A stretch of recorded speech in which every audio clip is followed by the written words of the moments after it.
လွန်ခဲ့သော60နှစ်ကဘာထ၌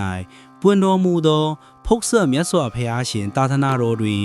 မဟာဘုံတော်၌ဇေဒီတော်တဆူသည်စိန်များကြောင့်ပျက်စီးခဲ့ရပြီးတစ်ပင်ခြုံရည်များလည်းပေါက်ရောက်ပိတ်ဖုံးနေသည်လူနတ်မြမာတို့သည်အလေးအမြတ်ပြုအပ်သောမြတ်စွာဘုရားရှင်၏ဇေဒီတော်ပျက်စီးနေတဲ့ကိုပြုပြင်ကြလေသည်ထိုအခါခန္ဓာဖုလလိယထေအလောင်းလျာသည်အမျိုးကောင်းသားဖြစ်ပြီးအင်္ဂတိအဆိုင်ခဲတစ်ခုကိုပေးလူပူဇော်လေသည်ဤအင်္ဂတိအဆိုင်ခဲတစ်ခုကိုလှူဒန်းရခြင်းကုသိုလ်အကျိုးကြောင့်62ကဘာတိုင်အောင်ပြီးအပယ်လေးပုံသို့မလာရောက်ရပြီ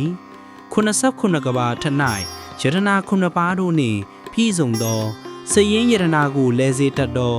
ကြီးသောခွန်အားရှိသောများသောဘိုဘာရှိသောဇီတတေနအမည်ရှိသောစကြဝဠာမင်းဖြစ်16ကြိမ်ဖြစ်ခဲ့ရလေသည်ဂေါတမမြတ်စွာဘုရားရှင်လက်ထက်တော်၌ယဟန်ပြု၍ယဟန်တာဖြစ်လေသည်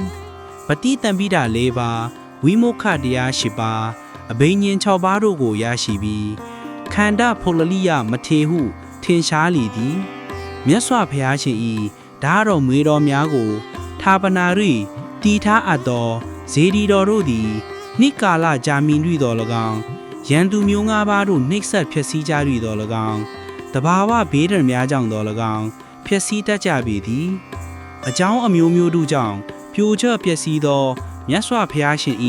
ဇေဒီတော်ပထိုးတော်တို့ကိုပြုပြင်ရ၌အင်္ဂတိအဆိုင်ခဲတစ်ခုမျှကိုသာကြည်ညိုသောစိတ်ဖြင့်တရာကြီးဖြူပေးလူခြင်းကြောင့်အကျိုးများရပုံသည်ခန္ဓာဖုလလိယမထေအကြောင်းထင်မင်းထင်ရှားပေတော့သည်